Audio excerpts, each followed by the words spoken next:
زیادہ گنجائش نہیں ہے کہ وہ ایسیٹس پرووائڈ کرے. بہت سارے لوگوں کو حیرت ہوگی کہ ابھی جو یہ ہمارے یہ اس کا پی آئی اے کا کراچی جو ایئرپورٹ ہے اور یہ سب چیزیں ہیں یہ بکی ہوئی ہیں. اب اس میں بہت سارے ہمارے جو میڈیا کے لوگ ہیں وہ یہ کہتے ہیں کہ یہ پچھلی گورنمنٹ نے بیچا، لیکن یہ جہالت کی انتہا ہے، کیونکہ وہ یہ نہیں سمجھتے کہ جب گورنمنٹ اگر اسلامی طریقے سے بارو کرے گی تو اس کے لیے ان کو بیچنا پڑے گا اپنا کوئی ایسیٹ، اور وہ ایسیٹ جو ہے وہ دوبارہ کرائے پر مل جائے گا گورنمنٹ کو، اور وہ کرایہ جو ہے وہ پروفٹ کہلائے گا. تو جب وہ ایگریمنٹ چاہے وہ 4 سال کا ہو 3 سال کا ہو، وہ جب ختم ہو جائے گا تو وہ پھر ریورس ہو جاتا ہے، اور ریورس ہونے کے بعد پھر وہ جو چیزیں ہیں وہ پھر گورنمنٹ کے پاس واپس آ جاتی ہیں. تو یہ طریقہ ہے اسلامک بینکنگ کا. اچھا، دوسری چیز یہ ہے کہ اس میں اسپیکولیشن آپ نہیں کر سکتے. اب یہ جو جیسے ہمارے یہاں اسٹاک مارکیٹس ہے اس میں ٹریڈنگ ہوتی ہے، لیکن اس کے اندر سسٹم یہ ہوتے ہیں کہ جو پیسہ آپ لگائیں گے وہ جو کمپنی میں، اس کا 30% سے زیادہ ڈیٹ اس پہ نہیں ہونا چاہیے بیلنس شیٹ پر. اس لحاظ سے دیکھا جائے تو ہمارے پاکستان میں پاکستان اسٹاک ایکسچینج میں تقریباً 50 سے 60 کے قریب کمپنیز بنتی ہیں جن میں آپ بزنس لگا سکتے ہیں. تو اب یہ ساری چیزیں ہیں جو بینکس ہیں وہ موسٹلی گورنمنٹ کے جو جلد سے 200 بلین کا بھی ایک ایشو ہونے والا ہے، تو اس کے اندر رکھتے ہیں اپنے پیسے. ان کے پاس کوئی لیکوڈیٹی مینجمنٹ کے کوئی اتنے ابھی فی الحال یعنی کوئی ایسے پروڈکٹس نہیں ہیں کہ وہ لوگوں کو یعنی اس کے ذریعے فیسیلیٹیٹ کر سکیں، یا سینٹرل بینک یا گورنمنٹ کو فیسیلیٹیٹ کر سکیں. اب اس میں ہونا کیا چاہیے؟ جیسے میں نے آپ کو بتایا کہ جوا نہیں ہو سکتا، اسپیکولیشن نہیں ہو سکتی، آپ جو انویسٹمنٹ ہے وہ غلط طرف یعنی آپ شراب خانوں یا کوبا خانوں یا اس میں نہیں لگا سکتے. تو یہ اچھی باتیں ہیں.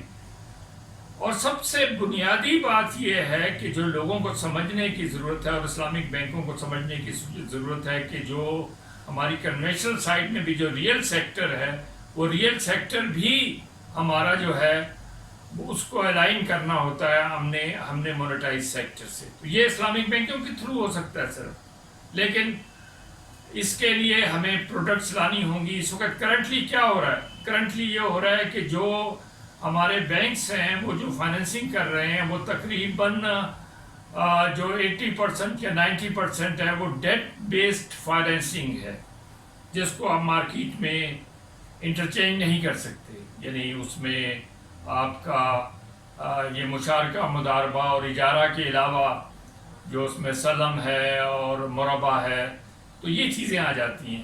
اب اس میں ہمیں ریسرچ کی بے انتہا ضرورت ہے. دنیا میں تقریباً اس وقت 300 یا اس کے لگ بھگ ہمارے یہ ہیں جو شریعہ ایڈوائزر جو بینکوں میں لگے ہوئے ہیں. لیکن ہونا کیا چاہیے؟ ایک بینک اگر کام کرے یا کوئی ادارہ کام کرے یا اسلامک انشورنس کام کرے تو اس کے اندر جو شریعہ ایڈوائزر ہے اس کے ساتھ اس کے ساتھ بینکر کو بھی بیٹھنا چاہیے، اس کے ساتھ جو وکیل ہے یا جو لیگل ایکسپرٹس ہیں ان کو بھی بیٹھنا چاہیے، اور مارکیٹ پریکٹیشنرز کو بھی بیٹھنا چاہیے. یہ جو ایکویشن ہے یہ جب بنے تو آپ اس کے ذریعے ڈیسیژن کریں، نہ کہ آپ پیورلی بیس کریں شریعہ ایڈوائزرز پر. تو یہ اس صورتحال سے، کیونکہ یہ سائنس ہے، now it has become a science. اور اسلامک اگر ہم اسلام کی بات کریں، قرآن کی بات کریں تو یہ ایک نیچرل ریلیجن ہے، اور اس کے فوائد ہو سکتے ہیں لوگوں کو تبھی اگر ہم اس کو سائنس کے طور پہ ڈیل کریں اور اس کا ہم انالیسس کریں. اس وقت کرنٹلی پاکستان میں اگر ہم دیکھیں، ہم بڑی باتیں کرتے ہیں. ہمارا تقریباً جو دنیا میں آبادی ہے وہ تقریباً 8